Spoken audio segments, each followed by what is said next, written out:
Record नहीं कर पाऊँगा। रिक्वेस्ट है कि कॉल ना करें। Thank you so much. चलिए मैं आपको वापस से याद दिला देता हूँ कि ऊपर जो टॉपिक लिखा है वो टॉपिक अगर आपने देखा होगा, और वो टॉपिक का नाम है परमेश्वर के राज्य पे जोर। मैं रिपीट करता हूँ, परमेश्वर के राज्य पे जोर, और इंग्लिश में है वायलेंस ऑन किंगडम। मत्ती की किताब उसका 11वां अध्याय वचन 12 में हम उसके ऊपर बात करने जा रहे हैं। मैरलिन कहती हैं कि everything is clear. Thank you Marilyn. Voice is clear, thank you so much. Joy, voice is clear, thank you. चलिए मैं यहाँ पे इस वक्त मैं आप सभी से इस अद्भुत टॉपिक के ऊपर बात करने जा रहा हूँ, और मैं चाहता हूँ कि आखिर तक सुने, पूरा सुने। और जो बीच में जो मेरे फ्रेंड्स नहीं हैं, आप मेरे फ्रेंड लिस्ट में नहीं हैं, अगर आप यूं ही पास हो रहे हैं, आप स्क्रॉल कर रहे थे और आपको मैं दिख गया हूँ, शरीफ चंदी आपका स्वागत है। अगर आप स्क्रॉल कर रहे थे और आपको मैं दिख गया और आपको ऐसा लगा कि 5-2 मिनट में रुक जाता हूँ, सुन लेता हूँ, तो मैं रिक्वेस्ट करूँगा कि ऐसा मत करिए, क्योंकि आपको पूरा नहीं समझ में आएगा।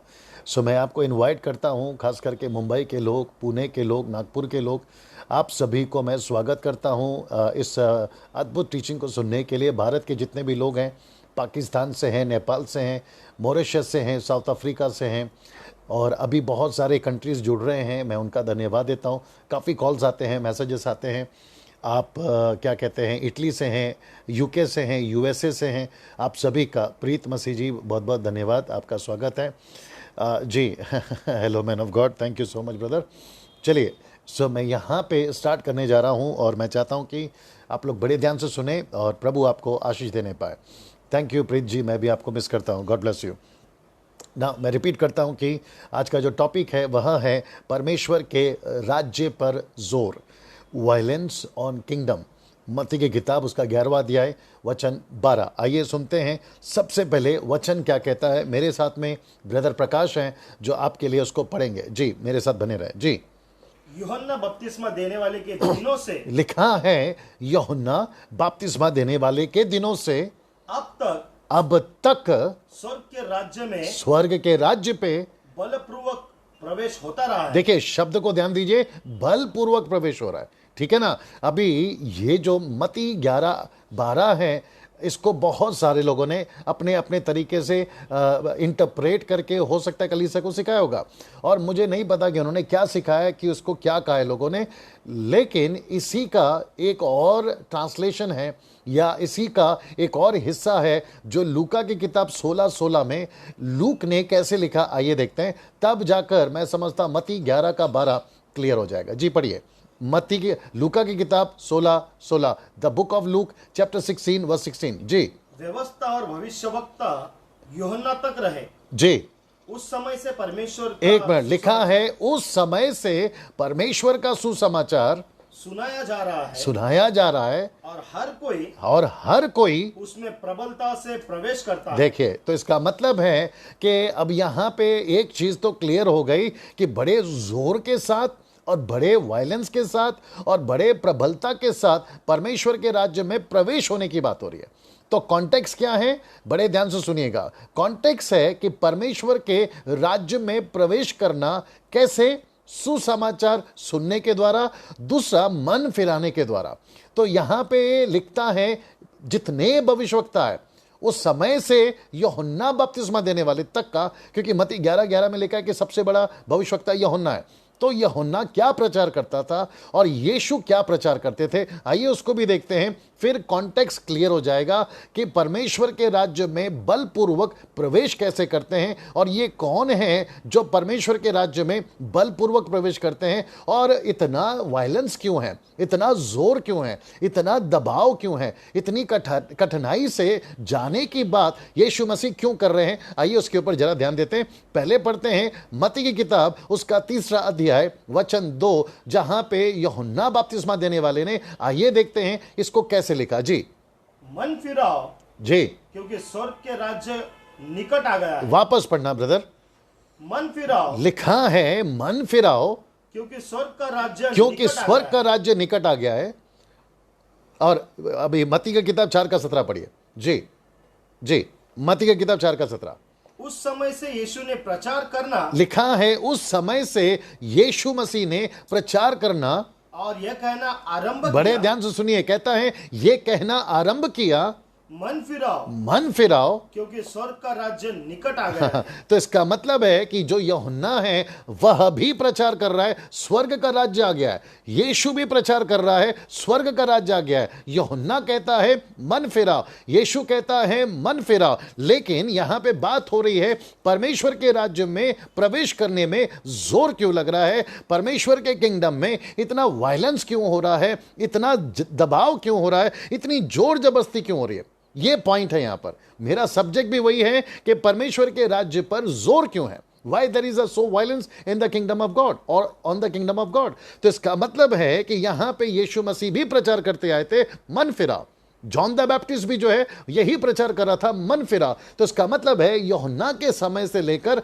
अब तक, यानी यीशु को भी ले लीजिए, पौलुस को भी ले लीजिए, पतरस को भी ले लीजिए, पहली सदी की कलीसिया से लेकर आज 21 सदी की कलीसिया, उसमें मैं हूं और उसमें कुछ और भी प्रभु के दास हैं जो परमेश्वर के राज्य के लिए काम कर रहे हैं। लेकिन काम करते करते, परमेश्वर का वचन का प्रचार करते करते, परमेश्वर का मन फिराव का प्रचार करते करते, जैसे पतरस, यीशु मसीह, पौलुस, यूहन्ना जितने भी करते थे, लिखा है, यीशु कहता है थोड़ा जोर हो रहा है।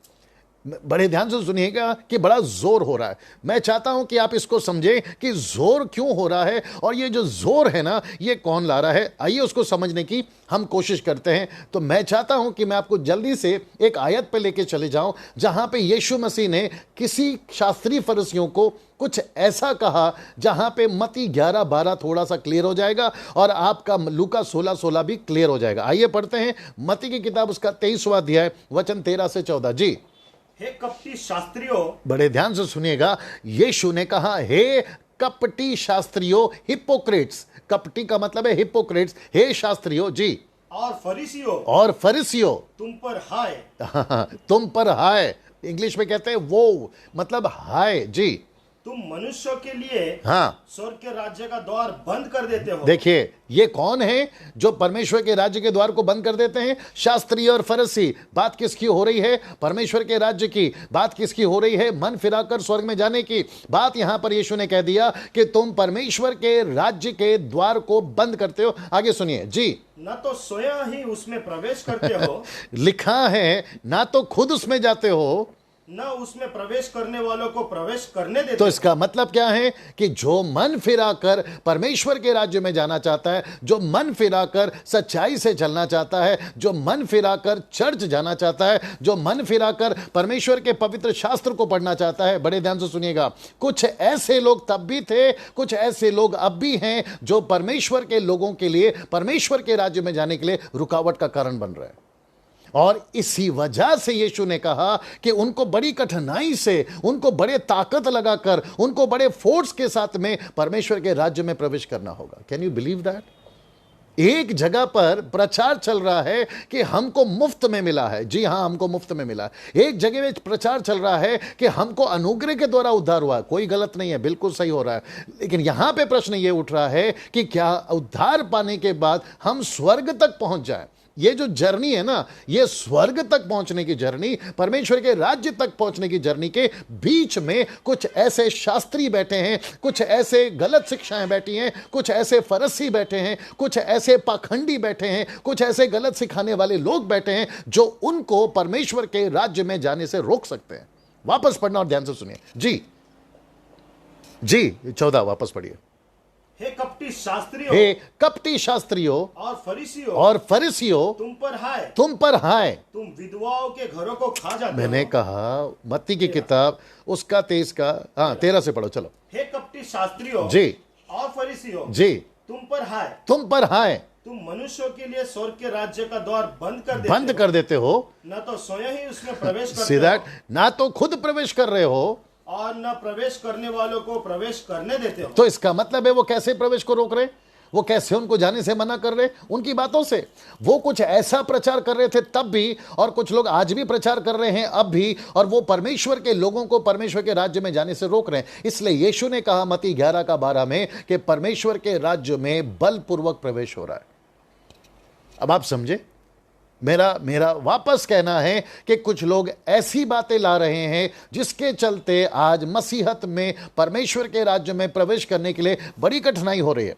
कभी कभी हम कुछ कुछ चीज़ों को इग्नोर कर देते हैं, कभी कभी बाइबल पढ़ते वक्त में हम चीज़ों को समझ नहीं पाते हैं, लेकिन परमेश्वर का धन्यवाद हो कि आखिरी के दिनों में परमेश्वर अपने लोगों पर अपनी बातें प्रकट कर रहा है और मैं पूरी ईमानदारी के साथ में उसको रखने की कोशिश कर रहा हूँ। आप में से कुछ लोग सोचते होंगे, जो फेसबुक यूट्यूब पे आप लोग सोचते होंगे, यूट्यूब वालों से भी मैं बात करूँगा, यूट्यूब में जितने मुझे देखते हैं, पहली बात तो मैं ये क्लियर कर देता हूँ कि मैं पैसे नहीं कमाता हूँ यूट्यूब से। आप जितने पाकिस्तान से हैं, भारत से हैं, नेपाल से हैं, मॉरिशस से हैं, अफ्रीका से हैं, इटली से हैं, यूके से हैं, लंदन से, मिडल ईस्ट से हैं, अरब कंट्री से हैं, और आप मेरे शहर मुंबई से हैं, पुणे से हैं, नागपुर से हैं, और आप पूरे 29 राज्य से हैं, मैं आप सभी का वेलकम करता हूं ये टीचिंग को सुनने के लिए। आप जो यूट्यूब से जुड़े हुए हैं, जितना हो सकता है सब्सक्राइब करवाने के लिए कोशिश करिए। मैं रिपीट करता हूं, मैं पैसे नहीं कमाता, और जितना इसको शेयर करेंगे, जितना इसको कमेंट करेंगे, मैं समझता हूं कि लोगों तक परमेश्वर का जो वचन है, सही शिक्षा जो है वो पहुंचता चला जाएगा ना। मैं वापस आता हूं, जितने फेसबुक और यूट्यूब पे हैं, आपको ऐसा लगता होगा कि डैनियल भाई आपकी जो मिनिस्ट्री है कुछ 4-5 साल से चेंज हो गई है। जी हाँ, वो इसलिए हो गई है क्योंकि मुझे कुछ चीजें पता चली है कि परमेश्वर के राज्य में जब मैं प्रवेश कर रहा हूं, कुछ लोग प्रवेश कर रहे हैं, तो कुछ ऐसे लोग हैं जो परमेश्वर के काम को बिगाड़ रहे हैं। और यीशु ने अभी कहा, मैंने जो अभी पढ़वाया मत्ती 11:12 में, कि परमेश्वर के राज्य में प्रवेश करते वक्त में हमें बल डालना पड़ रहा है, हमें जोर डालना पड़ रहा है, यहाँ पे वायलेंस हो रहा है परमेश्वर के राज्य में। नहीं तो यीशु मसीह ये बातें क्यों करते ना। मैं चाहता हूं कि एक ऐसा वचन मैं अभी आपको पढ़वाने जा रहा हूं, और मैं चाहता हूं कि उसको बड़े ध्यान से सुनिएगा। लूका की किताब उसका 13वां अध्याय वचन 24, मैं चाहता हूं कि बड़े ध्यान से सुनिएगा। किसी ने पूछा, आइए सुनते क्या पूछा और यीशु ने क्या जवाब दिया। जी, सकेत दौर से एक काम करो, 23 से पढ़ो, 13 का 23 से पढ़ो। जी, तो किसी ने उससे पूछा, बड़े ध्यान से सुनिए, यीशु को किसी ने पूछा, हे प्रभु, क्या उद्धार पाने वाले थोड़े हैं? हाँ, वापस सुनिएगा, बड़े ध्यान से सुनिएगा। लूक चैप्टर 13 वर्स 23 पढ़िए।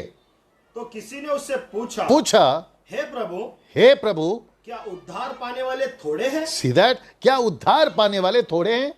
उसने उनसे कहा। अब यीशु का जवाब सुनिए भैया। मैं यूट्यूब वाले आपसे कहना चाहता हूं, फेसबुक वालों मैं आपसे कहना चाहता हूं, बड़े ध्यान से सुनिएगा। यीशु का ये स्टेटमेंट है, क्या बोलिए, पढ़िए। सकेत दौर से प्रवेश करने का यत्न करो। लिखा है सकेत फाटक से, इंग्लिश में कहते हैं नैरो, लिखा है सकेत फाटक से प्रवेश करो। मत्ती 7:13-14 में लिखा है सकेत फाटक से प्रवेश करो, चौड़ा है वो रास्ता जो विनाश को पहुंचाता है। लेकिन लूक में यीशु मसीह ने क्यों ऐसा लिखा, आइए सुनते हैं। सकेत फाटक से प्रवेश करो, क्योंकि मैं तुमसे कहता हूं। फेसबुक वालों यीशु मसीह आपसे कहता है, यूट्यूब वालों यीशु मसीह आपसे कहता है, जितने भी भारत के पास्टर्स हैं प्रभु आपसे कहता है, जितने पास्टर, टीचर, लीडर्स हैं, एवेंजलिस्ट हैं, वर्शिपर्स हैं, म्यूजिशियंस हैं, यीशु मसीह आपसे कहता है, सुनिए, कि बहुत से प्रवेश करना चाहेंगे और न कर सकेंगे। वापस पढ़ना, बहुत से प्रवेश करना चाहेंगे और न कर सकेंगे, लेकिन नहीं कर पाएंगे। क्यों ऐसा?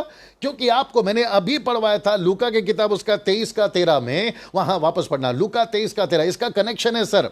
लूका 13:23 और मत्ती का 23:13, देखो उल्टा है, कनेक्शन देखिए बिल्कुल जुड़ा हुआ है। रिपीट करता हूं, लूका 13:23 और मत्ती का 23:13 पढ़िए। मत्ती 23:13, मत्ती 23:13। अभी आपने लूका 13:23 पढ़ा, अब आप इसको पढ़िए, मत्ती 23:13। जी, हे कपटी शास्त्रियों और फरीसियों, तुम पर हाय जी, तुम मनुष्य के लिए स्वर्ग के राज्य का द्वार बंद कर देते हो। क्यों? आगे, न तो स्वयं उसमें, एक मिनट, ना तो खुद जाते हो और न उसमें प्रवेश करने वाले को प्रवेश करने देते। फिर यीशु मसीह ने लूका में आ जाओ, यीशु मसीह ने ऐसा क्यों कहा? लूका का 13:23 में, क्षमा करें 24 में, पढ़िए 24 पढ़िए। सकेत दौर से प्रवेश करो, यत्न करो, क्योंकि मैं तुमसे कहता हूं बहुत से प्रवेश करना चाहते हैं, बेचारे वो प्रभु के राज्य में आना चाहते हैं। फेसबुक में कुछ ऐसे यूथ हैं, कुछ ऐसे लोग हैं, लेकिन वो प्रवेश नहीं कर पा रहे। जानते हो क्यों? क्योंकि उनको ऐसी कुछ बातें बताकर उनको भटका दी जाती है। मैं अभी आ रहा हूं, उसके ऊपर भी मैं आऊंगा। और वो बेचारे प्रवेश करना चाहते हैं। शुरुआत बड़ी अच्छी हो रही थी उनकी, प्रार्थना में बैठते थे, बाइबल पढ़ते थे, उपवास में बैठते थे, आंसुओं के साथ में बैठते थे, कलीसिया में जाते थे, आत्माओं को बचाते थे। लेकिन कुछ ऐसे लोग बीच में आ गए जिनके चलते उन लोगों ने, देखो शास्त्री फरीसियों ने क्या कहा, ना तो खुद जाते हैं, यीशु ने क्या कहा, ना तो खुद जाते हैं, ना दूसरों को जाने देते हैं। लूका 13 13 का 24 क्या कहता है? पढ़िए वापस, लूका 13 का 24, जल्दी पढ़ो जी। सकेत दौर से प्रवेश करने नहीं नहीं, वो पाशन पे आ जाओ। बहुत सारे प्रवेश करना तो चाहते हैं, हाँ, बहुत से प्रवेश करना चाहेंगे और न कर सकेंगे, पर नहीं कर पाएंगे। क्यों? क्योंकि उनको भटका दिया जा रहा है, उनको आशीषों से वंचित कर दिया जा रहा है, उनको परमेश्वर के सही शिक्षा से वंचित कर दिया जा रहा है। और मैं आपको बीच में रखने जा रहा हूं कुछ ऐसी बातें, बड़े ध्यान से सुनिएगा, और मैं चाहता हूं कि इसको जितना हो सकता है शेयर करिएगा। ये जो अभी शिक्षा मैं दे रहा हूं, इसको जितना हो सकता है लोगों तक पहुंचाइएगा, क्योंकि ऐसी बातें लोग नहीं बोल रहे हैं, और इन सभी पर मुझे नहीं पता कि लोगों का ध्यान क्यों नहीं जा रहा है, और ये सारी चीज़ों के ऊपर वो सिखाते क्यों नहीं है। अब मैं कुछ चीज़ें आपके बीच में रखने जा रहा हूं, बड़े ध्यान से सुनिएगा। यूट्यूब और फेसबुक वालों, मैं रिक्वेस्ट करता हूं, बड़े ध्यान से सुनिएगा। मैं अभी जो हिस्सा बनाकर आपके बीच में रखने जा रहा हूं, जो मैं चाहता हूं कि आप उसको भी ध्यान दें और समझने की कोशिश करें। मैं 25 साल से परमेश्वर के इस वचन को पढ़ रहा हूं, बाइबल को पढ़ रहा हूं 25 साल से, और 5-6 साल से मैं कुछ खास ज़्यादा ही पढ़ रहा हूं, और मुझे पता चला है कि वो चाहे कोई भी क्यों ना हो, जैसे कि आपके पतरस हो, पौलुस हो, फिलिप हो, यहां तक कि यीशु मसीह हो, जब ये प्रचार करते थे, जब ये परमेश्वर का वचन का प्रचार करते थे, इनकी 2-4 ऐसी बातें थी जो बहुत हाईलाइट होती थी, और उसी के आसपास इनकी मिनिस्ट्री होती थी, और ये उसको छोड़ दूसरा कोई बात नहीं करते थे। तो मैं सबसे पहले रखने जा रहा हूं, आइए देखते हैं पहला कौन सा है। यीशु की शिक्षा पर ही ज्यादा जोर था। आइए पढ़ते हैं प्रेरितों की किताब, उसका 28वां अध्याय, वचन 30 और 31। मैं रिपीट करता हूं, पीटर हो, पॉल हो, फिलिप हो, फर्स्ट सेंचुरी की चर्च हो, 3000 हो, 5000 हो, 120 हो, इन सभी की शिक्षा, जो टीचिंग होती थी, जो बातें होती थी, वो सिर्फ यीशु की होती थी। आइए सुनते हैं प्रेरितों की किताब 28वां अध्याय, वचन 30 और 31 जी सुनिए। वह पूरे 2 वर्ष अपने भाड़े के घर में रहा। कौन? पौलुस जी। और जो उसके पास आते थे, मतलब पौलुस के पास आते थे लगातार 2 साल तक, उन सब से मिलता रहा, वो उन सब से मिलता रहा, और बिना रोक टोक। देखो शब्द सुनिए, बिना रोक टोक। इसका मतलब क्या है? उसको रोका जाता था, उसको टोका जाता था, इसलिए वो बिना रोक टोक। यीशु मसीह ने पौलुस को एक रात में दर्शन के द्वारा, प्रेरितों की किताब 18वां अध्याय वचन 9 में, उसको दर्शन के द्वारा कहा, पौलुस डरना नहीं, बिना डरे बिल्कुल बोले जा, ऐसा बोला यीशु ने। अब यहां पर यीशु मसीह की बातें उसको याद थी, उसने कहा मैं बिना रोक टोक, वापस पढ़ना वो लाइन, बिना रोक टोक। देखिए लिखा है कि नहीं लिखा है? बिना रोक टोक जी। आगे, बहुत निडर होकर, हाँ, बहुत हिम्मत के साथ, बोल्डली, हिम्मत के साथ जी, परमेश्वर के राज्य का प्रचार करता, परमेश्वर के राज्य का प्रचार करता, नंबर 1, और प्रभु यीशु मसीह की बातें सिखाता था। इसका मतलब है पौलुस हो, पतरस हो, फिलिप हो, ये जितने भी थे ना, ये सब के सब सिर्फ एक ही बात सिखाते थे, यीशु की। Can you believe that? आज मैं कौन सी बातें सिखा रहा हूं? यीशु की। मेरे जैसे जितने भी प्रभु के दास हैं जो 10% अच्छा सिखा रहे हैं, वो किसकी बातें सिखा रहे हैं? यीशु की। लेकिन कुछ ऐसे लोग हैं हमारे आज सोसाइटी में, आज मसीह समाज में, जो यीशु की बातों से, यीशु की शिक्षाओं से हटकर, नाम यीशु का है, अभिषेक यीशु का है, अनॉइंटिंग यीशु का है, बुलाहट यीशु का है, लेकिन कुछ अपने तरीके से बात कर कर परमेश्वर के लोगों को राज्य में प्रवेश करने से रोक रहे हैं, जैसे शास्त्री फरीसी रोक रहे थे। मैं और एक चीज पढ़वाता हूं आपको, बड़े ध्यान से सुनिएगा। पहला तो यह हुआ कि पौलुस, पतरस, याकूब, जितने भी लोग थे, ये सब यीशु की शिक्षाओं को ही सिखाते थे। दूसरा मैं चाहता हूं, ये चेला बनाते थे। आइए देखते क्या लिखा है प्रेरितों की किताब, उसका 14 का 21 पढ़िए। प्रेरितों की किताब 14 का 21, the books of Acts chapter 14 verse 21 पढ़िए। वे उस नगर के लोगों को जी सुसमाचार सुनाकर, थोड़ा जोर से पढ़ना है प्रकाश आपको, सुसमाचार सुनाकर, वे उस नगर के लोगों को जी सुसमाचार सुनाकर, और बहुत से चेले बनाकर, ये देखिए क्या बनाकर, बहुत से चेले बनाकर, लुस्रा और इकोनियम, हाँ, और अन्ताकिया को लौट आए। आगे, या पॉइंट पहला क्या है? बहुत सारे चेले बनाते थे। एक और वचन देता हूं, प्रेरितों की किताब 6 का 7 पढ़िए। देखिए शब्द क्या लिखा है यहां पर, चेले नहीं बनाते थे, लिखा है बहुत से चेले बनाते थे। इसका मतलब है कि उनका फोकस कौन था? चेला। आज का फोकस क्या है? मेंबर, लीडरशिप, क्या बोलते हैं, चर्च में आ जाइए, आप चेला मत बनिए। लेकिन उनका फोकस क्या था? चेला बना। प्रेरितों की किताब 6 का 7 पढ़िए जी। परमेश्वर का वचन फैलता गया, एक मिनट, परमेश्वर का वचन फैलता गया, और यरूशलेम में, हाँ, चेलों की गिनती बहुत बढ़ गई। जरा वापस पढ़ना ये लास्ट का लाइन। और यरूशलेम में, हाँ, चेलों की गिनती बहुत बढ़ गई। और आज किसकी गिनती बहुत बढ़ रही है? कहते हैं मेरे क्रूसेड में खचाखच भीड़ आई थी। यहां पर कहते हैं मेरे मीटिंग में खचाखच चेले आए थे। यहां पर आज की 21 सदी में कहते हैं मेरे कॉन्सर्ट में, मेरे क्रूसेड में, मेरी कन्वेंशन में, मेरी मीटिंग में पूरा का पूरा टिकट बिक गया, पूरा का पूरा हॉल में लोग भर गए। लेकिन कौन भर गए सर? मेंबर भर गए, लोग भर गए, भीड़ बढ़ गई या भेड़ बढ़ गए? यहां पे लिखा है कि चेले। तो आपको नहीं लगता है कि मत्ती 11:12 में यीशु ने बिल्कुल ठीक कहा कि परमेश्वर के राज्य में प्रवेश करते वक्त में जोर लगेगा? आज हम जोर ही तो लगा रहे हैं। और कितने सारे ऐसे लोग हैं जो शास्त्री फरीसी की तरह, मत्ती 23 के अनुसार शास्त्री फरीसी की तरह रुकावट का कारण बन रहे हैं। यही चीजें मैं बताने की कोशिश कर रहा हूं। आइए सुनते हैं और क्या उनके बीच में चलता था। जो पहली सदी में मैं खास करके आजकल 5-6 साल से पढ़ रहा हूं, प्रेरितों की किताब उसका 14 अध्याय वचन 23 पढ़िए। प्रेरितों की किताब 14 का 23 पढ़िए जी। और उन्होंने जी हर एक कलीसिया में जी उनके लिए प्राचीन ठहराए, उनके लिए प्राचीन ठहराए और उपवास सहित प्रार्थना करके उन्हें प्रभु के हाथ में सौंपा। तो कलीसिया में क्या ठहराया? प्राचीन। और इसका मतलब क्या है? उनका फोकस क्या था कि जगह जगह कलीसियाएं हो, कलीसियाओं के ऊपर पास्टर हो, कलीसियाओं के ऊपर रखवाले हो, कलीसियाओं के ऊपर प्राचीन हो। यह था उनका कॉमन डिस्कशन, यह था उनका लाइफस्टाइल, यह था उनकी बातें, यह थी उनकी जीवन की बातें। लेकिन आजकल क्या चल रहा है, मैं आऊंगा उसके ऊपर जल्दी से। एक और वचन पढ़वाता हूं, प्रेरितों की किताब 14 का 22 पढ़िए। प्रेरितों की किताब 14 का 22, the book of Acts chapter 14 verse 22 जी। और चेलों के मन स्थिर करते रहे। जरा ध्यान से सुनना, चेलों के मन को स्थिर करते रहे और यह उपदेश देते थे। बड़े ध्यान से सुने फेसबुक यूट्यूब वालों, ये कहता है पौलुस के परमेश्वर के लोगों के मन को स्थिर करते रहे। आगे, और यह उपदेश देते थे। एक मिनट, उनका टीचिंग का टॉपिक क्या सुनिए, उनके प्रीचिंग का टॉपिक क्या सुनिए, उनके भाषण का टॉपिक क्या सुनिए, उनका टीवी एवेंजलिस्ट का टॉपिक क्या सुनिए। आइए सुनिए क्या लिखा है जी। विश्वास में बने रहो, विश्वास में बने रहो। और ये कहते थे, एक मिनट, विश्वास में बने रहो क्यों? क्योंकि हो सकता है कि तुम गलत चीजें सुन लो और तुम भटक जाओ। विश्वास में बने रहो, इसका मतलब क्या है? हो सकता है कि शास्त्री फरीसी की तरह कोई तुम्हें भटका दे, ना तो खुद जाएंगे और ना आपको जाने देंगे, तुम्हारे लिए रुकावट का कारण बन जाएगा। आगे सुनिए जी।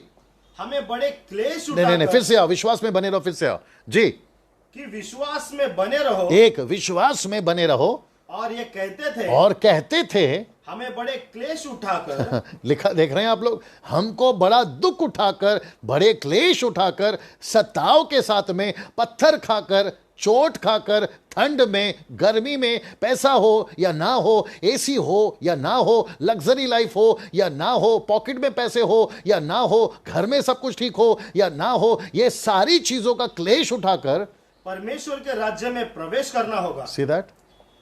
तो इसका मतलब है मत्ती 11:12 में कौन सी टॉपिक पे यीशु बात कर रहे हैं कि यूहन्ना बपतिस्मा के दिनों से लेकर अब तक, यानी कि डैनियल राज जो अभी बात कर रहे हैं ना, अब तक 2019 तक क्या चल रहा है सर? लिखा है कि परमेश्वर के राज्य पे जोर हो रहा है, फोर्स हो रहा है, वायलेंस हो रहा है। इसका मतलब क्या है? कुछ लोग ऐसे हैं जो आपको जाने नहीं देंगे। जाना तो चाहते हैं, यीशु ने कहा सकेत फाटक से प्रवेश करना तो चाहेंगे, लेकिन कर नहीं पाएंगे क्योंकि उनको कोई रोक देगा। कुछ लोगों को मेरी बातें आजकल अच्छी नहीं लगती हैं। कोई बात नहीं सर, यूट्यूब पे कुछ लोगों को मेरी बातें अच्छी नहीं लगती हैं, हो सकता है सर, लेकिन आपको बता दें, जिस दिन न्याय होगा ना, जिस दिन परमेश्वर आप सबका न्याय करेगा ना, उस दिन पता चलेगा कि यार करना क्या था। ये डैनियल राज बोलता रहता था। अभी एक भाई ने बीच में डाला है AK-47। मेरी बातें जो है ना वो AK-47 की तरह वो मेरी तारीफ कर रहे हैं, मैं उनको जानता हूं। यहां पे कुछ लोग कहते हैं डैनियल भाई आप बहुत सख्त बोलते हैं, आप बहुत सीधा बोलते हैं। भाई बाइबल खुद वचन का बात करती है कि वो तलवार हैं, या इब्रानियों 4:12, परमेश्वर का वचन ही तलवार है। वो आपको थोड़ी ना प्यार करेगी, वो तो आपको काटेगी। यही तो बातें हैं। और जब मैं ये कह रहा हूं कि भाई ऐसे शास्त्री फरीसियों से बचना है, ऐसे लोगों से बचना है जो आपको परमेश्वर के राज्य में प्रवेश करने से रोक देंगे, मैं चाहता हूं कि उसी का 24 का 19 पढ़िए प्रेरितों की किताब।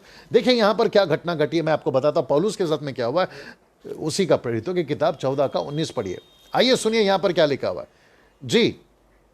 मैं चाहता हूं कि साथ ही साथ कुछ लोग जो सुन रहे हैं, अगर आवाज ठीक है, विजुअल क्लियर है, मैं चाहता हूं कि आपको कुछ चीजें अच्छी लगती है, आप नीचे डालते चले जाइए जी। परंतु कुछ यहूदियों ने जी अंताकिया और इकुनिमिस में आकर जी लोगों को अपनी ओर कर लिया लोगों को अपनी ओर कर लिया। आगे और पौलुस पर पथराव किया और पौलुस पर पथराव किया। याद रख रहे हैं आप, पौलुस पे पथराव किया जी। और मरा हुआ समझकर किसको? पौलुस को मरा हुआ समझकर नगर के बाहर घसीट ले गए। पौलुस को घसीट के लेकर। याद रखो, पौलुस कौन है? जिसके रुमाल से चंगे होते लोग। पौलुस कौन है? जिसके प्रार्थना से मुर्दे जिंदा होते हैं। पौलुस कौन है? जो सारी बातों को पकड़ लेता है, मन की बातों को पकड़ लेता है, प्रोफेसी करता है, प्रचार करता है, और बड़ा ही प्रसिद्ध व्यक्ति था।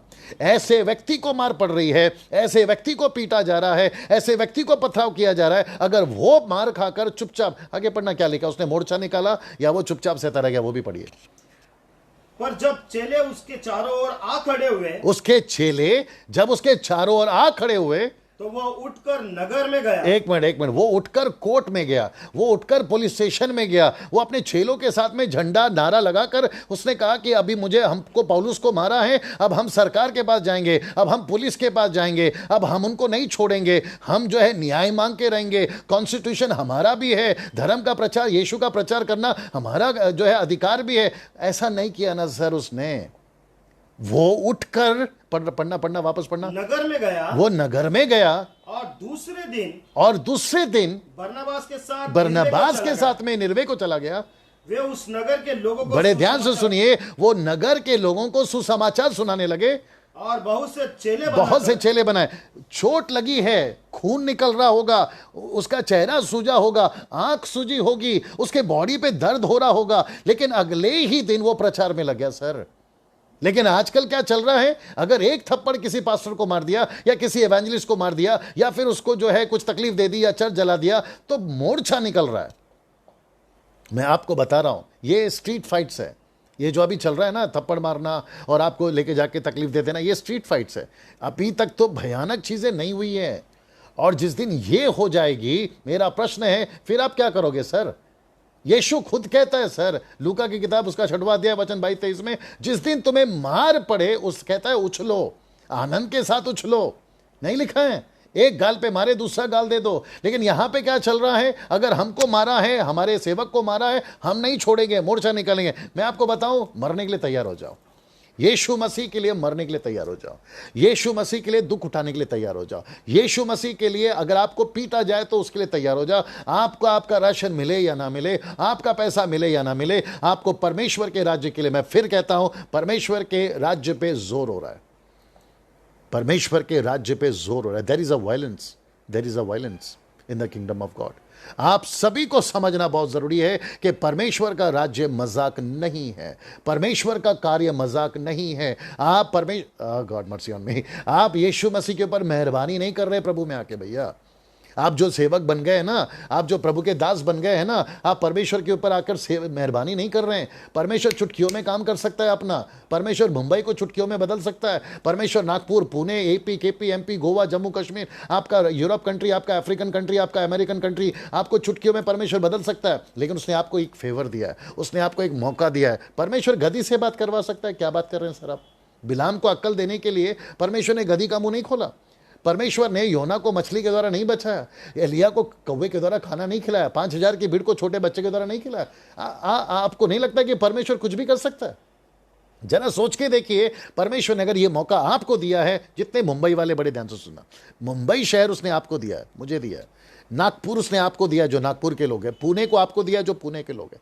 परमेश्वर ने ऐसे आंध्र प्रदेश, बेंगलोर, कर्नाटका, उधर गोवा, गुजरात, इधर राजस्थान, पंजाब, परमेश्वर ने हरियाणा और जितने भी स्टेट्स हैं ना, ये सब परमेश्वर ने आपको दिया है ताकि आप उसमें सेवा करें। और कैसे? दुख उठाकर। Now let me come to this topic, क्योंकि मैं इसके साथ में बना रहना चाहता हूं। परमेश्वर की आत्मा आज हमारे बीच में है, बात कर रही है। मैं चाहता हूं कि बड़े ध्यान से सुनिएगा। नाउ यहां पे क्या क्या होता था? पहली सदी में लोग शिक्षा देते थे। दूसरा क्या होता था? चेला बनाते थे। तीसरा क्या होता था? कलीसियाओं की स्थापना होती थी। चौथा क्या बोलते थे? उनका उपदेश क्या होता था? दुख उठाना है। उनकी टीचिंग में हाईलाइट पॉइंट कौन सा था? मार खाना है। उनकी टीचिंग में हाईलाइट पॉइंट कौन सा था? हमें कुछ मिले या ना मिले, परमेश्वर की सेवा करना है। आइए देखते हैं आज क्या चल रहा है। बड़े ध्यान से सुनना, आइए देखते हैं आज क्या चल रहा है। आज चल रहा है जो टीवी एवेंजलिस्ट हैं, मैं इनमें से कुछ को तो जानता तक हूं। जो आप मुंबई से हैं, आप जो बेंगलोर से हैं, आप जो आंध्र प्रदेश से हैं, आप जो तमिलनाडु से हैं, आप जो गोवा से हैं, आप जो अफ्रीकन कंट्री से हैं, आप जो यूरोपियन कंट्री से हैं, आप दुनिया के जितने भी हिंदी भाषा जो अभी मुझे सुन रहे हैं या समझ रहे हैं या यूट्यूब के माध्यम से आप मुझे सुनने वाले हैं, मैं आप सभी को कहना चाहता हूं, बड़े ध्यान से सुनिए आजकल क्या चल रहा है और आप लोगों ने क्या टॉपिक ले लिया है। आपने टॉपिक पहला ले लिया है, टोटल 5 बातें हैं। आपने पहला टॉपिक ले लिया है पैसे को। मैं रिपीट कर दूं, आपने जो टॉपिक चुना है ना, वो चुना है पैसे को। और मैं आपके नॉलेज के लिए बता दूं, यीशु मसीह ने पहाड़ी उपदेश में 6वें अध्याय में बिल्कुल स्पष्ट बोल दिया है कि पृथ्वी पे पैसा इकट्ठा मत करो। मैं रिपीट कर दूं, पृथ्वी पे पैसा इकट्ठा मत करो। यीशु मसीह ने यहां तक यह कह दिया कि धनवान का स्वर्ग के राज्य में जाना कठिन है। पौलुस कहता है दूसरा तिमोथी 6वां अध्याय वचन 10 में कहता है कि सब बुराई की जड़, the root of the issues, और जो भी समस्या है उसका जो रूट है ना वो पैसा है। तो इसका मतलब क्या है? यीशु मसीह एक तरफ कह रहा है पैसा इकट्ठा मत करो, पौलुस कह रहा है कि पैसे के पीछे मत भागो। यीशु मसीह कहता है कि पैसे, धनवान का स्वर्ग के राज्य में जाना कठिन है। जब जक्कई को देखा तो जक्कई ने बोला इसके पहले कि यीशु मसीह मुझे ये बोले, उसने बोला प्रभु मैं पहले ही बता देता, मेरे सारे पैसे मैंने गरीबों में बांट दिए, जिसका 1 लिया था मैंने उसको 4 लौटा दिए। यीशु मसीह के पास में एक व्यक्ति आया, बोला प्रभु अनंत काल का जीवन पाने के लिए मैं क्या करूं? यीशु मसीह ने कहा कि अपना सब कुछ जो है बेच और मेरे पीछे आ जा। बाइबल कहती है कि वो यीशु मसीह के पीछे नहीं आया। पता है क्यों? वहां स्पष्ट लिखा है वो धनवान था। और यहां पे क्या चल रहा है सर आजकल? बड़े ध्यान से सुनना। और मुझे पता है कि कुछ लोग मुझे पसंद नहीं करते जब मैं ऐसी बातें करता हूं, कोई फर्क नहीं पड़ता सर, आपके नेगेटिव कमेंट से मेरा स्टेटमेंट नहीं बदलेगा। आप मुझे पसंद ना करें उसके वजह से मेरा जो स्टेटमेंट है वो नहीं बदलेगा, क्योंकि मैं वचन में हूं। मैं ओपन चैलेंज फिर देता हूं। मैं ऐसा बहुत सारा ओपन चैलेंज दे चुका, अभी तक किसी का कॉल नहीं आया। मैं ऐसा ओपन चैलेंज दे चुका हूं हर एक सब्जेक्ट के ऊपर, मुझे अभी तक किसी ने बात नहीं करी, अभी तक तो कॉल नहीं आया, नहीं मैसेज आया। मुझे नहीं पता ये डरते हैं या इनको बात करना नहीं आता है, या तो इनके पास में वचन है। और होगा कहां से जब मुझे पता है ना। और मैं मेरे प्रीचिंग में हमेशा बोलता है जिसको 18 पता है तुम उसको 17 क्या सिखाओगे? 19 सिखाओ, मैं खुद भी बैठ के सीखूंगा। लेकिन जिसको 18 पता है तुम उसको 17 क्या सिखाओगे ना? यहां पे बातें चल रही हैं यीशु मसीह की बातें। यीशु मसीह ने कहा पैसे इकट्ठा नहीं करना। यहां पे लोग ज्यादातर फोकस किस पे दे रहे हैं? पैसे पे। माय गुडनेस, बड़े ध्यान से सुना। टेलीविजन के ऊपर पैसे मांगे जा रहे हैं, क्रूसेड में पैसे मांगे जा रहे हैं, कलीसिया के पुलपिट पे पैसे मांगे जा रहे हैं, जब कन्वेंशन होती है उसमें पैसे मांगे। और किस हद तक मांगे जा रहे हैं पता है? मैं आपको बताता हूं। मैंने कुछ लोगों को देखा है, कहते हैं अगर आप बैठे बैठे आपकी सीट गर्म हो रही है तो आपको परमेश्वर बोल रहा है कि तुम्हें खड़े होना है और आपको मुझे इतने इतने पैसे देना। मैं आपको बताऊं, अगर आप थोड़ी देर बैठोगे ना, सीट तो वैसे ही गर्म हो जाती है। ये क्या मूर्खता है भैया? देखिए पहले हम उल्लू बनते थे बाबा लोग के पास, लेकिन यार अब वापस हमको तुम उल्लू बनाओगे तो कैसे चलेगा? थोड़ा सोच के देखिए ना आप लोग क्या कर रहे हैं। कहते हैं कि 5,000 वाले खड़े हो जाए, 10,000 वाले खड़े हो जाए। मेरा प्रश्न है अगर यही भीख मांगना था तो मसीह में आए क्यों? आपको 5,000 चाहिए, 10,000 चाहिए। कुछ लोगों ने तो हद कर दी है सर। मैं ऐसे लोग को जानता हूं, नाम नहीं लूंगा। कहते हैं कि आपका पूरा बटुआ ऑफरिंग बैग में उल्टा करो, परमेश्वर जाते जाते आपको पैसा देगा। मैं पूछना चाहता हूं एक भी व्यक्ति खड़ा हो जाए जिसने ये कहा हो कि मैंने पूरा बटुआ उल्टा किया और जाते जाते मेरा पॉकेट में पूरा पैसा आ गया। मेरे को ऐसे लोगों से मिलना है। और दूसरी बात, हम पैसे मांगते क्यों हैं सर? जबकि बाइबल में पौलुस, पतरस, यीशु मसीह ने अपने सब्जेक्ट में ये टॉपिक लाया ही नहीं था कभी भी। हम किसको फॉलो कर रहे हैं? यीशु को। हम किसको फॉलो कर रहे हैं? पतरस की शिक्षाओं को, पौलुस की शिक्षाओं को। हम किसको फॉलो कर रहे हैं? परमेश्वर के राज्य की बातों को। जब यीशु मसीह की बाइबल को उठाकर आप लोग कहते हैं कि देखो बाइबल में लिखा है, देखो बाइबल में लिखा है, देखो बाइबल में लिखा है, तो मैं पूछना चाहता हूं कि फिर ये पैसे की बातें बाइबल में से क्यों नहीं बताते? कि देखो यीशु मसीह ने कहा कि तुम्हारा टॉपिक पैसा होना चाहिए, देखो तुम्हारा टॉपिक जो है ना वो ऑफरिंग होना चाहिए। ये बातें क्यों नहीं निकाल कर दिखाते सर आप लोग? और अच्छा, कुछ लोग निकाल के दिखाते भी हैं तो कहते हैं कि देखो ओल्ड टेस्टमेंट में लिखा है, देखो कहते हैं ओल्ड टेस्टमेंट में लिखा है। मेरा प्रश्न ये है कि अगर ओल्ड टेस्टमेंट में लिखा है तो कॉन्टेक्स्ट क्या है ओल्ड टेस्टमेंट का? ये आप लोग क्यों नहीं समझते सर? मैं रिपीट करता हूं, बेचारी वैसी पब्लिक बेचारी थक हार के चर्च में आती है। आपको पता है जीसस क्राइस्ट, ऐसे कितने बच्चे हैं, ऐसी कितनी माएँ हैं, ऐसी कितने बहनें हैं जिनके पॉकेट में पैसा नहीं होता सर।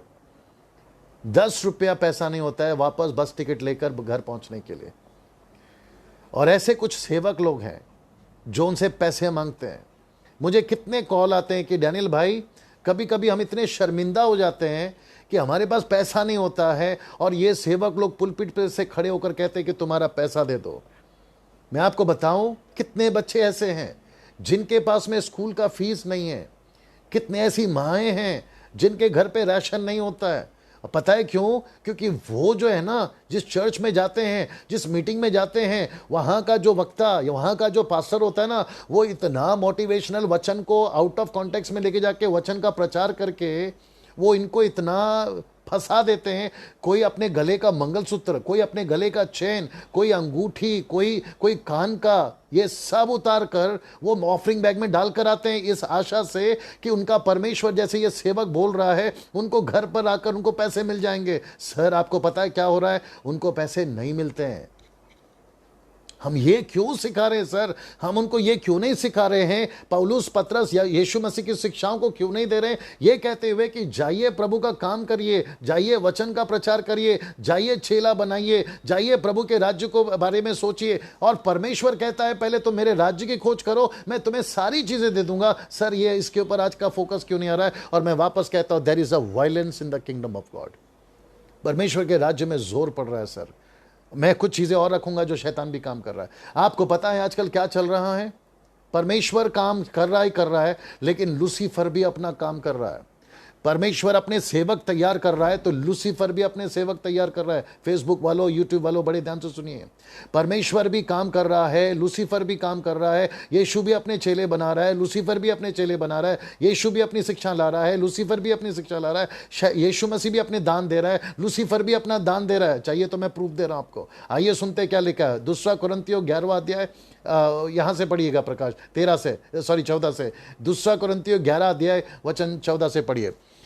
और मैं चाहता हूं कि जितने फेसबुक पे आप लोग मेरे साथ जुड़े हुए हैं भैया, प्लीज मेरे साथ में बने रहें और आखिर तक बने रहें। और मैं चाहता हूं कि इसको जितना हो सकता है आप लोग शेयर करिएगा प्लीज। यूट्यूब वालों, जितना हो सकता है शेयर करिएगा। मैं वापस कहता हूं, मैं पैसे नहीं कमाता यूट्यूब से सब्सक्राइब कर कर, मैं पैसे नहीं कमाता।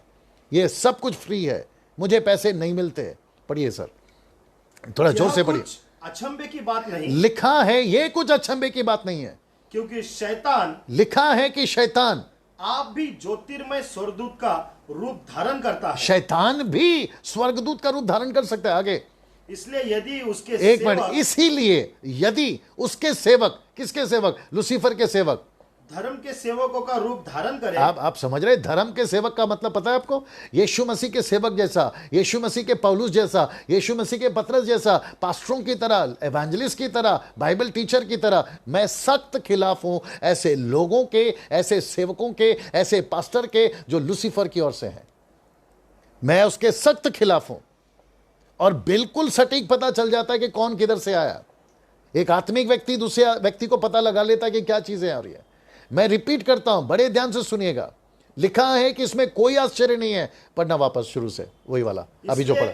इसलिए नहीं, अभी जो पढ़ रहे थे आप। इसलिए यदि उसके सेवक इसलिए यदि उसके सेवक भी धर्म के सेवकों का रूप धारण करे तो कोई बड़ी बात नहीं। कोई बड़ी बात नहीं है सर। ये आपको स्टेज पे दिल जाएंगे, ये आपको टीवी पे मिल जाएंगे, ये आपको क्रूसेड पे मिल जाएंगे, ये आपको कन्वेंशन पे मिल जाएंगे, ये आपको बड़े सूट बूट के साथ मिल जाएंगे, काले चमड़ी, गोरी चमड़ी और भारत की चमड़ी के साथ में। और आपको पता है इनके हाथ में भी बाइबल ही होगी। और आपको पता है इनके हाथ में भी वो सब कुछ होगा जो चमत्कार निकलते हैं। ये भी रुमाल कोट घुमाएंगे और आपको नीचे गिराएंगे। इनके हाथ से भी यही चमत्कार के काम हो गए। मैं आगे आ रहा हूं उसके ऊपर भी। लेकिन आपको सावधान रहना है, आपको समझना है। पता है क्यों? क्योंकि यीशु ने खुद कहा कि परमेश्वर के राज्य पे जोर हो रहा है। आगे पढ़िए जी, उसी को कंटिन्यू करिए जी। परंतु उनका अंत जी उनके कामों के अनुसार होगा। उनका अंत उनके कामों के अनुसार होगा। इसका मतलब क्या है मालूम है? मैं चाहता हूं कि 28 को भी पढ़िएगा प्लीज। 28 को, उसी का 28 को पढ़िए। मेरी चिंता क्या है देखिए, मैं ऐसा क्यों बात करता हूं? मुझे मजबूर कौन कर रहा है? आइए सुनिए जी, 28 पढ़। और अन्य बातों को छोड़कर, ठीक से पढ़ो, वापस पढ़ो। और अन्य बातों को छोड़कर, और अन्य बातों को छोड़कर, जिसका वर्णन मैं नहीं करता, सब कलीसियाओं की चिंता प्रतिदिन मुझे सताती रहती है। जॉन वेस्ली, आप जो पूछ रहे हैं kindly teach on the tongues, मैं आपसे कहना चाहता हूं कि यूट्यूब पे जाइए, टाइप करिए Daniel Raj speaking on tongues, आपको पूरा डिटेल मिल जाएगा, ठीक है ना। उसमें जाके पढ़ लीजिएगा, देख लीजिएगा ना। वापस अपने सब्जेक्ट पे आते हैं। इसका मतलब है कि आज क्या चल रहा है, पहला टॉपिक पैसे को सिखा रहा है। मैं ऐसी सारी बातें क्यों कर रहा हूं? क्योंकि कलीसियाओं की चिंता है। मुझे कलीसियाओं की चिंता क्यों है? यूहन्ना 10 का 12 निकालिए जल्दी से। यूहन्ना 10 का 12 कहता है, आइए सुनते हैं। मजदूर जो ना चरवा है और जो ना भेड़ों का मालिक है। मैं चाहता हूं कि इसको आप लोग सुन लीजिएगा जी, पढ़िएगा। मजदूर जो ना चरवा है ना भेड़ों का मालिक है। आइए देखते क्या लिखा है जी। जी पढ़िए। मजदूर हाँ, जो ना चरवा है, जो ना चरवा है और ना भेड़ों का मालिक, ना भेड़ों का मालिक है। भेड़ियों को आते जरा ध्यान से सुनना, भेड़ियों को आते देख। और यीशु मसीह ने क्या कहा है पता है? यीशु मसीह ने कहा है कि ऐसे झूठे भविष्यवक्ता भेड़िए हैं। यीशु मसीह मत्ती की किताब उसका 7वां अध्याय वचन 15 में यीशु मसीह कहता है झूठे भविष्यवक्ताओं से, यानी भेड़ियों से सावधान रहो। आगे पढ़िए। भेड़ियों को आते देख, भेड़िए को आते देख, भेड़ों को छोड़कर भाग जाता है। भेड़ों को छोड़कर भाग जाता है। इसका मतलब क्या है? वो क्यों भाग जाता है? वचन 13 पढ़िए जी। वो इसलिए भाग जाता है, जरा ध्यान से सुनना, वो इसलिए भाग जाता है कि वो मजदूर है, क्योंकि वो मजदूर है और उसे भेड़ों की चिंता नहीं। उसको भेड़ों की चिंता नहीं है। पौलुस कहता है 2 कोरिन्थियों 11 का 28 में, मुझे कलीसिया की चिंता सताती है। मैं ये बातें क्यों कर रहा हूं? क्योंकि मुझे भारत की कलीसियाओं की चिंता सता रही है। मैं चिंता में क्यों हूं? क्योंकि मैं परमेश्वर की सेविकाई में, मुझे परमेश्वर के राज्य की बातें को करना ठीक लगता है। और मैं चाहता हूं कि मैं बचाऊं तो दूसरे भी बचें। जो शिक्षाएं सही है उसको लेकर हम चले। अब यहां पर लिखा है यूहन्ना 10 का 12 और 13 में कहता है कि मजदूर जो ना चरवा है और जो ना भेड़ों का मालिक है। भेड़िए को देखता है, छोड़कर भाग जाता है। मैं भागने वालों में से नहीं हूं। वो इसलिए नहीं हूं क्योंकि मुझे यीशु मसीह की कलीसियाओं की चिंता है। मैं इसलिए बात कर रहा हूं, मुझे शौक नहीं है सर किसी के बारे में बात करने की। मेरा घर है, मेरी फैमिली है, मेरे 2 बच्चे हैं, बहुत खूबसूरत हैं, मेरा मिनिस्ट्री है, सारी चीज़ें अच्छी चल रही है। फिर मैं यूट्यूब पे आकर ये बातें क्यों करूं? और ऊपर से फेसबुक पे आके बातें क्यों करूं? मुझे फ़ायदा क्या है सर? मैं तो अच्छा खासा 20 साल गाना गा रहा था ना।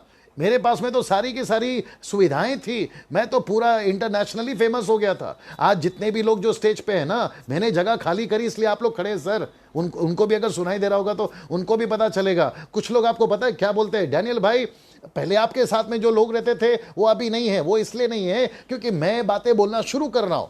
अगर वो मेरे साथ आज अगर होते तो ये साबित हो जाता कि मैं उनके बारे में कुछ बोल ही नहीं रहा हूं। ऐसे भी कुछ क्रिश्चियंस है जिनको मालिक नहीं बनना है, क्षमा करें, जिनको चरवा नहीं बनना है, उनको मजदूर बनना है। मजदूर क्या करता है मालूम है? आप भी अच्छे हैं, वो भी अच्छा है, ये भी अच्छा है, आपका शर्ट अच्छा है, आपका पेन अच्छा है, आपका शर्ट ये सारी चीजें बोलते रहते वो। और कहते हैं हम किसी को नाराज क्यों करें? अच्छा रहो और सबको अच्छा बोलो। कहते हैं डैनियल भाई, आप जो है ना विरोध की, कंडमनेशन की बातें मत करें, इसलिए आपको कोई सपोर्ट नहीं करेगा। मेरे दोस्त, मैं यहां सबके साथ दोस्ती कर लूं लेकिन परमेश्वर को नाराज करूं, ये कैसे चलेगा? इसलिए तो पतरस कहता है ना, मैं तुम्हारी बातें सुनूं कि प्रभु की बातें सुनूं, तुम्हें खुश करूं या परमेश्वर खुश करूं। यही पौलुस ने कहा, अगर मैं मनुष्य को खुश करता रहता तो मैं परमेश्वर का दास नहीं होता। कहता है मैं परमेश्वर का दास हूं इसलिए मनुष्य का बैरी बन गया हूं। वो भी सच बोलने के द्वारा। एक जगह पे तो उसने ये भी कह दिया कि मैं तुम्हारे लिए इतना प्रसिद्ध था, इतना पसंद था कि तुम अपनी आंखें निकाल के देते, लेकिन मैं तुम्हारा बैरी कब बन गया? जब मैंने सच बोलना शुरू किया। और यही चीजें तो हो रही है सर। और मैं सिर्फ बोल नहीं रहा हूं, मैं तो सिर्फ परमेश्वर की आयतें बता रहा हूं। मैं कोशिश क्या कर रहा हूं? मैं पर्दा उठा रहा हूं, सच्चाई पर से पर्दा उठा रहा हूं। मैं वचन को पढ़वा रहा हूं, दूसरा कुछ भी नहीं करवा रहा हूं। और आपने अभी तक देखा होगा कि मैंने जितनी बातें करी है सारी बातें बाइबल से करी है। अब आप लोग सोचिए कि परमेश्वर के राज्य पे जोर कौन दे रहा है? कुछ लोगों को रोक कौन रहा है? वायलेंस क्यों हो रहा है? परमेश्वर के राज्य में लोग आजकल प्रवेश क्यों नहीं कर पा रहे हैं? क्योंकि कुछ ऐसी गलत चीजें आ गई हैं। और सबसे पहला यह है कि पैसे की बातें चल रही है। मैं रिक्वेस्ट करता हूं, जितने हमारे भारत के मसीह लोग हैं, भाई बहन, मैं रिक्वेस्ट करता हूं, कभी कभी कभी ऐसे लोगों को जो सिर्फ पैसे के लिए काम करते हैं, उनको पैसा देना बंद कर दीजिए। आप बड़ी बड़ी संस्थाओं को है ना अपना चेक बेचते थे ना, वो बंद कर दीजिए। मुझे पता है कि किसको चेक बेचते हैं आप लोग, क्योंकि इन सब के साथ में मैं काम कर चुका हूं। और मैं आपको बताऊं, ये आप ही का पैसा लेकर अच्छे अच्छे 5 स्टार होटल में खाना खाते हैं, आप ही का पैसा लेकर लग्जरी लाइफ जीते हैं, आप ही का पैसा लेकर इनके पास में मोटी मोटी बड़े बड़े गाड़ियां हैं, आप ही के पैसे से ये लोग लग्जरी लाइफ जीते हैं। आपको पता है ये बात? और एक व्यक्ति मुझे बोल दे, मैं भी देखता हूं कि क्या बोलते हैं वो लोग। आपका पुराना लाइफ कैसा था और अभी का आपका लाइफ कैसा है? ये पैसे आपके पास में आए कहां से? वो तो शुक्र है कि आपको अभी तक किडनी प्रॉब्लम आकर, हार्ट प्रॉब्लम आकर, कैंसर होकर आपकी हालत खराब नहीं हो गई। सर मैं वापस कहता हूं, जैसे जो एलिशा का नौकर था ना, गेहजी, नामान का कोड़ पानी में नहीं उतर गया, नामान का कोड़ गेहजी पे चढ़ गया। कुछ लोग कहते हैं कि नामान का जो कोड है ना वो पानी में उतर गया, पानी में नहीं उतरा सर, वो गेहजी के ऊपर उतर गया और चढ़ गया। पता है क्यों? क्योंकि गेहजी ने पैसे का लालच किया। वो पैसे के चक्कर में, बिलाम भी पैसे के चक्कर में पड़ा, यीशु मसीह का एक चेला यहूदा इस्करियोत वो भी पैसे के चक्कर में फंस गया, यहां तक कि मर तक गया सर वो। मेरा प्रश्न है, आप जो मसीह के लोग हैं, ये इनको पैसा देते क्यों हैं आप लोग? मत दीजिए ना पैसा।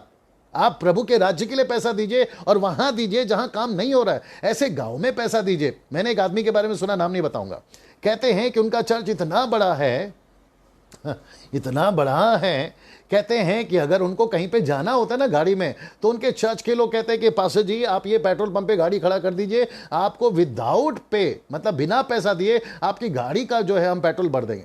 आपको जहां जाना है, फ्लाइट का टिकट हम देंगे, ट्रेन का टिकट हम देंगे, गाड़ी का पेट्रोल डीजल हम देंगे, होटल का पैसा हम देंगे, आपके एनिवर्सरी पे, आपके बर्थडे फंक्शन पे हर चीज का पैसा हम देंगे। तो इसके चक्कर में हो रहा क्या मालूम है सर? आप लोगों ने सेवा बंद कर दी है।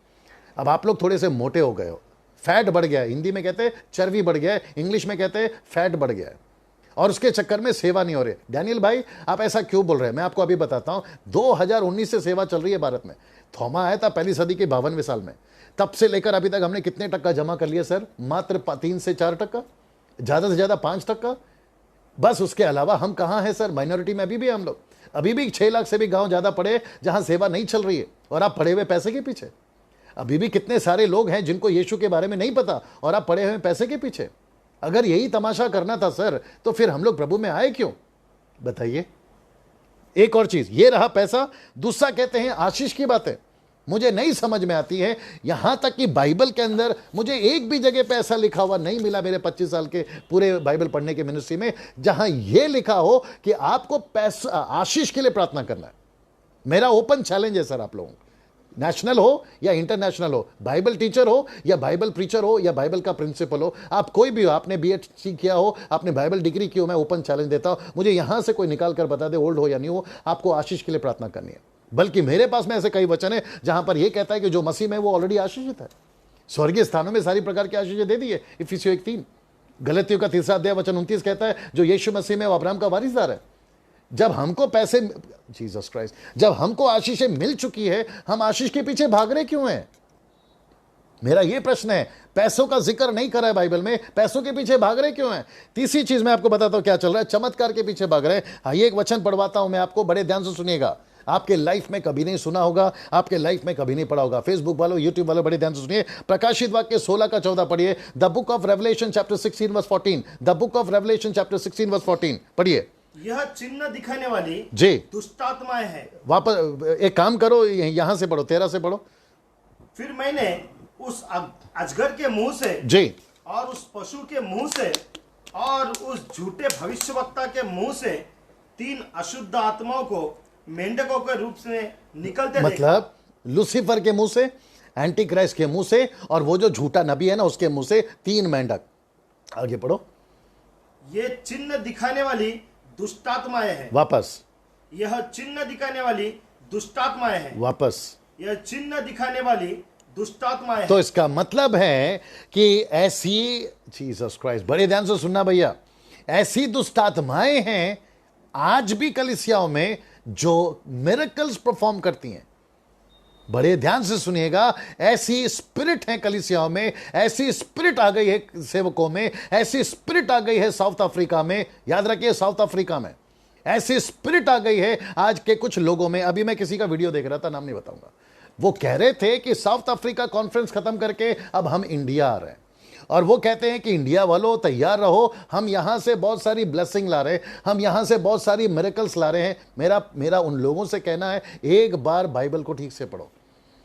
मेरा प्रश्न है, ये क्या तीर्थ यात्रा में गए थे आप लोग? आप वहां पर मंदिर में गए थे? वो क्या है वो? और आपको बताऊं वहां पे जितने भी प्रॉफिट्स है ना, आप जिसको पप्पा पप्पा डैडी डैडी बोलते हैं ना, उनको अगर इतनी परमेश्वर ने प्रोफेसी की बातें करी है ना, वो जो गए थे ना, उनमें से कुछ को मैं जानता हूं जो अपनी पत्नी को छोड़कर किसी औरत के पीछे पड़े हुए हैं। वो सेवक, वो प्रोफेसी वाले सेवक को ये क्यों नहीं बताता कि तेरा चक्कर उसके साथ चल रहा है? उसको ये क्यों बताता है कि तेरे को पैसे मिलेंगे, तेरा ये हो जाएगा, तेरा वो हो जाएगा? यार हद हो गई है आप लोगों की। यहां पे बाइबल में पौलुस ने जो है ना, जब जब बोला है ना, तो उसने कहा है कि जो भविष्यवाणी है ना, वो अविश्वासियों के लिए नहीं है, विश्वासियों के लिए। और भविष्यवाणी के चलते होता क्या है पता है? पाप उजागर होता है। और वहां पर जब आप पाप उजागर करते हो तो वो व्यक्ति सुधरता है। मैं रिपीट करता हूं, परमेश्वर के राज्य पे जोर हो रहा है। सावधान हो जाइए भारत के लोगों, सावधान हो जाइए फेसबुक के लोगों, सावधान हो जाइए यूट्यूब के लोगों। एक बहुत गड़बड़ी चल रही है आज हमारे मसीह समाज में। मैंने एक प्रचार किया था आज मसीह संकट में। आपको ऐसा लगता होगा कि सब कुछ ठीक चल रहा है, और आपको पता है नूह के दिनों में भी यही लगता था। लोग कहते थे, खाते थे, पीते थे, शादी होती थी। आजकल एग्जैक्टली वही हो रहा है। कोई पब जा रहा है, कोई थिएटर जा रहा है, कोई म्यूजिक बजा रहा है, कोई गीतों में लगा पड़ा है, कोई बर्गर खा रहा है, कोई विदेश में घूम रहा है, कोई एयरपोर्ट से फोटो भेज रहा है, बोला I am flying to that country, this country. यही तो चल रहा है सर। लेकिन परमेश्वर की सेवा के लिए किसी को नहीं पड़ी है। और आपका जो फोकस है ना, वो चमत्कार चमत्कार चमत्कार। यहां पे लिखा है कि दुष्ट आत्माएं चमत्कार करती हैं। मैं फेसबुक के भारत के लोगों से कहना चाहता हूं, और यूट्यूब के भारत के लोगों से कहना चाहता हूं, और वो भी हाथ जोड़ के, साउथ अफ्रीका के प्रचारकों से, साउथ अफ्रीका के प्रॉफिटों से, उसमें कुछ अच्छे हैं, सबके सब नहीं, कुछ अच्छे हैं, उनसे सावधान रहिए। आपको नहीं पता है, पूरा वर्ल्ड जगत जाहिर है कि सबसे ज्यादा ब्लैक मैजिक साउथ अफ्रीका में होता है। मैं रिपीट करता हूं, सबसे ज्यादा ब्लैक मैजिक कहां होता है? साउथ अफ्रीका में होता है। वहां पर भयंकर ब्लैक मैजिक होते हैं, वहां पर भयंकर जादू टोना होते हैं। वहां पे तो सांप भेजे जाते हैं घर में। वहां पर लड़कियों से शादी करने के लिए लड़की के ऊपर जादू करके आदमी शादी कर लेता है। ये तक चल रहा है। आपने जितने भी बड़े बड़े चमत्कार देखे होंगे, उसके अंदर आपको सबसे ज्यादा साउथ अफ्रीका ही मिल जाएगा, जहां पे ऐसे चमत्कार होते हुए आप लोगों ने देखा होगा। मैं रिपीट करता हूं, बड़ा सावधान रहिए, क्योंकि ये ऐसी दुष्ट आत्माएं हैं जो कलीसिया में घूमेंगी, जो चमत्कार करवाएंगी। मैं आपको बताता हूं, प्रोफेसी का भी चल रहा है। एक हो गया पैसों की बात करते रहते हैं, चेले बनाओ, आत्माओं को बचाओ, इसकी बात नहीं करते। पैसे, आशीषें, और फिर कहते हैं चमत्कार। अब चौथा देखिए क्या लिखा है, कहते हैं भविष्यवाणी। आइए पढ़ते हैं उसको, यिर्मयाह की किताब, उसका 28 का 9 पढ़िए। The book of Jeremiah chapter 28 verse 9। मुझे पता है कि ये वीडियो काफी लंबा हो रहा है, लेकिन सुनते जाइए बस जी। परंतु जो भविष्यवक्ता कुशल के विषय भविष्यवाणी करे, वापस बोलना। परंतु जो भविष्यवक्ता, जो प्रॉफिट, जर्माया 28:9 पढ़ रहे हैं आप, जो भविष्यवक्ता कुशल के विषय भविष्यवाणी करे, मतलब अच्छी अच्छी बातों का भविष्यवाणी करे, तो जब उसका वचन पूरा हो, जब उसका वचन पूरा हो, तब ही उस भविष्यवक्ता के विषय निश्चय हो जाएगा, तो उसकी भविष्यवाणी निश्चय हो जाएगी, यह सचमुच यहोवा का भेजा हुआ है। तब जाके कंफर्म होगा कि यह यहोवा का भेजा हुआ है। अगर वो गलत हो गया, याद रखो, प्रोफेसी गलत हो गई। आपको पता है डिटरोनॉमी 13 में क्या लिखा है? उसको पत्थर से मार दो। व्यवस्था विवरण 13 अध्याय में लिखा है, उसको पत्थर से मार दो। और मूसा को कहा कि तेरा हाथ पहले उठना चाहिए उसको मारने के लिए, और ऐसों को तुम्हारे बीच में से निकाल दो। ऐसी कितनी प्रोफेसी यिर्मयाह के द्वारा परमेश्वर ने बताई है कि ऐसे झूठे नबियों से सावधान रहो, झूठों नबियों से सावधान रहो। और मुझे एक बात समझ में नहीं आती है, सर आपको प्रोफेसी दूसरों के द्वारा क्यों चाहिए? क्या आपका परमेश्वर नहीं है? आपको प्रोफेसी के, आप दूसरों के प्रोफेसी पर ही पूरी जिंदगी निकाल दोगे? आपको नहीं लगता है कि आपको खुद को प्रार्थना करना चाहिए? यिर्मयाह 33 का 3 क्या कहता है? मुझसे मांग, मैं तुझे बताऊंगा बड़ी सी बड़ी, कठिन सी कठिन बात है। आपको प्रॉफिट्स क्यों चाहिए सर? कहते हैं पप्पा प्रोफेसी, डैडी प्रोफेसी। अरे यार क्या लगा के रखा है? यहां से कुछ लोग गए हैं वहां ठीक होने के लिए। मेरा प्रश्न है, वहां का परमेश्वर अलग है और यहां का परमेश्वर अलग है। आपको हो क्या गया सर? और ये बेचारे जो अगली जनरेशन आएगी ना, अगली पीढ़ी, वो आप लोगों से क्या सीखेगी? यही सीखेगी कि हम भटकते रहो। हम पहले जाते थे कोई पहाड़ के ऊपर, वहां से बाबा से मिलके आते थे और कहते थे बाबा जी आशीर्वाद दे दो।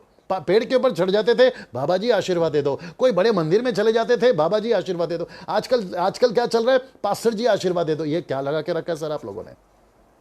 और आप लोग इतना भी नहीं सोचते हो कि हम अगली पीढ़ी को सिखा क्या रहे हैं। फिर आपकी भी कली से आपको छोड़कर यहां वहां भागने लगी। यार कितनी सिंपल चीज है, तुम पास्टर होके अगर यहां वहां भागते बैठोगे, ये सेवक वो सेवक, तो फिर आपका भी चर्च तो यहां वहां भागेगा ना। फिर आपका चर्च आपका क्यों सुनेगा? वो कहेंगे कि आप, जब मेरा ही पास्टर पावरफुल नहीं है, वो दूसरा पास्टर पावरफुल है, तो मैं तो वहां जाऊंगा। याद रखो, पास्टर पावरफुल नहीं होता, पास्टर में कुछ नहीं होता, सेवक में कुछ नहीं होता, वो परमेश्वर है जिसमें सब कुछ होता है, और वो आपका परमेश्वर पिता है और आप उसका बेटा और बेटी है। डायरेक्ट जाइए ना प्रभु के पास में, या हम क्यों भटकते हैं आप? एक आखिरी चीज बता रहा हूं, मतलब ये जो 5 टॉपिक में आखिरी चीज बता रहा हूं, इसको पढ़िए, 2 तिमोथी 2:4 पढ़िए, 2 तिमोथी चैप्टर 2:4। आइए सुनिए, ये है 5वां। जब कोई योद्धा हाँ, लड़ाई पर जाता है, जब कोई योद्धा वॉरियर लड़ाई पर जाता है, तो इसलिए कि अपने भर्ती कराने वालों को प्रसन्न इसलिए कि जिसने उसको मिनिस्ट्री में रखा, यानी परमेश्वर जिसने उसको सेवा दी है, वो हाँ अपने आप को हाँ संसार के कामों से नहीं फंसाता। वो परमेश्वर को खुश करता है, संसार को अपने कामों में नहीं, अपने आप को कामों में नहीं फंसाता, वो संसार से अलग रहता है। पता है क्यों? क्योंकि वो योद्धा है। और मैं आपको बताऊं, हम सब परमेश्वर के योद्धा हैं। आप जो मुंबई से हैं, आप जो पुणे से हैं, आप जो नागपुर से हैं, आप जो नासिक से हैं, AP, KP, MP, UP, Goa, Jammu Kashmir, आप यूरोप से, अफ्रीका से, आप कोई भी कंट्री से जो मेरी हिंदी भाषा समझ रहे हैं, फेसबुक और यूट्यूब वालों, आप सब परमेश्वर के योद्धा हैं। आपको अपने आप को संसार से बचा के रखना है। मुझे एक पास्टर का, एक भाई का कॉल आया, बोला डैनियल भाई आपको मेरे चर्च में बुलाना चाह रहा था लेकिन आपको नहीं बुला पा रहे। बोला क्यों? बोला वहाँ का पास्टर कहता है कि डैनियल राज को मत बुलाओ। मैंने पूछा किस लिए? कहता है कि वो पिक्चर जाने से मना करता है, थिएटर जाने से मना करता है। अब मेरे को बताइए, पिक्चर, थिएटर, पिक्चर के गाने। एक और चीज़ बताता हूँ, अभी ग्रेम स्टेन का और उनके लाइफ के ऊपर एक मूवी चल रही है जो कि बनाकर दिया जा रहा है। वो कौन सा, हरमन बलजीजा, उसने उसमें एक्ट किया है, कुछ तो काम किया है। मेरे को भी आए, बोला आप भी देखो ये इन ऑल दैट। मैंने देखा और मैंने किसी को कॉल भी किया, वो बात अलग है। लेकिन फेसबुक पे जब ये पिक्चर रिलीज हो गई 21 तारीख को, इसी महीने की, नॉट इसी महीने, अगले महीने शायद, पिक्चर जब रिलीज हो गई तो वो पिक्चर को जो देखकर है ना, खास करके मुंबई से और अलग अलग जगह से, वो पिक्चर जब देखकर आए ना, तो उनके चेहरे पे कि हम पिक्चर देखने जा रहे हैं, एक दूसरा हम पिक्चर देखकर आए, 2 ऐसे हंसते हुए, इंजॉय करते हुए और सेल्फी लेते हुए दिखाई दिए। जबकि मैं उनको पूछना चाहता हूं, अगर वो लोग सुन रहे हैं, आप पिक्चर में क्या देखने गए थे? वो ग्रेम स्टेन कोई हीरोइन के पीछे भाग रहा है? ग्रेम स्टेन कोई लॉटरी टिकट लेकर मर गया? भाई वो परमेश्वर की सेवा करते करते शहीद हुआ है, उसके 2 बच्चे जिंदा चले गए। मैं आपकी जगह पे होता तो शायद आंसुओं के साथ बाहर आता, मैं आपकी जगह पे होता तो बड़े बोझ के साथ बाहर आता, मैं आपकी जगह पर होता तो मैं कहता कि परमेश्वर जैसे इनको आपने इस्तेमाल किया है सुसमाचार फैलाने के लिए उस क्षेत्र में, अब मेरा इस्तेमाल करिए। यार आप लोगों को नहीं लगता है कि आप लोग कुछ ज्यादा ही कर रहे हो? आप पिक्चर देखने जाते हो और हंस के सेल्फी निकालते हो, आप पॉपकॉर्न हाथ में है, कोल्ड ड्रिंक हाथ में है, और आपके यूथ के साथ में आप बोल रहे बड़ा मजा आया, हमने पिक्चर देखा। उससे आपको सबक सीखना चाहिए था। ग्रैम स्टेन के लाइफ के ऊपर जो पिक्चर बनी है ना, उससे आपको सबक सीखना चाहिए था कि प्रभु ऐसी होती है सेवा, ऐसी होती है मिनिस्ट्री, ऐसा होता है समर्पण, ऐसा होता है डेडिकेशन। और आप तो वहां पर हंस के फोटो निकल रहे हैं। और इसमें अच्छे अच्छे टीवी पे जो आते हैं ना बड़े बड़े सेवक, नाम नहीं ले रहा हूं, आगे आप लोग समझदार हैं, वो तक अपने पूरे चर्च के साथ में सेल्फी लेते हुए फोटो निकल रहा है। यार आपको कैसा लगता है ये सारी चीजें? ना मैं अपनी समाप्ति की तरफ आ गया हूं। मैं वापस कहता हूं कि पहला क्या चलता था? सेवा की बातें। पहले क्या चलता था? चेला बनाओ। पहले क्या चलता था? कलीसियाओं की स्थापना करो। पहले क्या चलता था? प्रभु के पीछे काम में बढ़ो। आजकल क्या चल रहा है? पैसे कैसे मिलेंगे, आशीषें कैसे मिलेगी, चमत्कार कैसे हो जाएगा, भविष्यवाणी कैसे हो जाएगी, और संसार की बातें। आपके दांत चांदी के हैं तो सोने के हो जाएंगे, आपका फोन रिचार्ज हो जाएगा, आपके बैंक में पैसे आ जाएंगे। कोई 200 रुपए की तेल की बोतल बेच रहा है। अभी जब मैं पंजाब में था तो ये चर्चा मैंने बहुत देखी और बहुत सुनी। 200 रुपए की पानी की बोतल समझते हैं आप, इसके ऊपर स्टिकर निकाल के अपना स्टिकर लगा दिया और अनॉइंटिंग ऑयल और अनॉइंटिंग वाटर डाल दिया, और बेचारी जो भोली भाली पब्लिक है ना, वो 200 रुपए में खरीद रही है। यार आप लोगों को कैसा लगता है ये काम करते हुए? आपको नहीं लगता है कि परमेश्वर को आपको बहुत बड़ा हिसाब देना होगा एक दिन? हाँ, सोच के देखिए आप कर क्या रहे हैं, है ना। मैं कुछ चीज़ें रखने जा रहा हूं और ये मेरा आखिरी हिस्सा है, और मैं जानता हूं कि मैं बहुत चिढ़ा हुआ हूं, आप लोग भी समझ रहे होंगे। और आप लोग में से कुछ लोग जो मुझे पसंद नहीं करते ना, वो लोग भी बोल रहे हैं कि डैनियल भाई आप इतने गुस्से में बात क्यों कर रहे हैं? भाई यीशु मसीह को भी गुस्सा आया था, पौलुस को भी गुस्सा आया था। पौलुस ने तो पतरस के मुंह पे सुना दिया था और उसका नाम लेकर सुना दिया था। पता है क्यों? क्योंकि पौलुस का कोई पर्सनल दुश्मनी नहीं थी पतरस के साथ में। वो देख रहा था कि परमेश्वर के राज्य पे जोर हो रहा है। मैं भी देख रहा हूं कि आज परमेश्वर के राज्य पे जोर हो रहा है। There is a violence in the kingdom of God, और मैं वो वायलेंस को रोक रहा हूं, मैं वो जबरदस्ती बातों को रोक रहा हूं, मैं ऐसे शास्त्री फरिसियों को पकड़ रहा हूं। अगर वो तब थे तो आज भी ऐसे लोग हैं, मैं उनकी बात कर रहा हूं। और गुस्सा मेरा आना स्वाभाविक है। क्योंकि मैं जो गाड़ी चला रहा हूं ना, वो लेफ्ट में नहीं क्षमा करें, हाँ, मैं लेफ्ट में नहीं बैठा हूं, मैं राइट में गाड़ी चला रहा हूं। मेरे हाथ में स्टीयरिंग है और मैं मजाक नहीं कर सकता गाड़ी चलाते वक्त। मैं कॉफी नहीं पी सकता गाड़ी चलाते वक्त। मैं न्यूज़पेपर नहीं पढ़ सकता गाड़ी चलाते वक्त। मैं जोक्स नहीं कर सकता गाड़ी चलाते वक्त। मैं बड़े सीरियस बिजनेस में रहूंगा क्योंकि मैं गाड़ी चला रहा हूं और मेरे पीछे जो पेशेंट है ना, वो एम्बुलेंस की गाड़ी है। जो पेशेंट बैठा है उसको हॉस्पिटल पहुंचाना है। आज पूरा दुनिया एक एम्बुलेंस में है और हम और आप उसके ड्राइवर हैं। हमको कितना सावधान रहना चाहिए, हमको कितना गंभीर होना चाहिए, है ना। ना एक आधा वचन पढ़कर मैं समाप्ति की तरफ जाऊंगा। दूसरा तिमोथी 2 अध्याय वचन 3 पढ़िए। आइए देखते क्या लिखा है।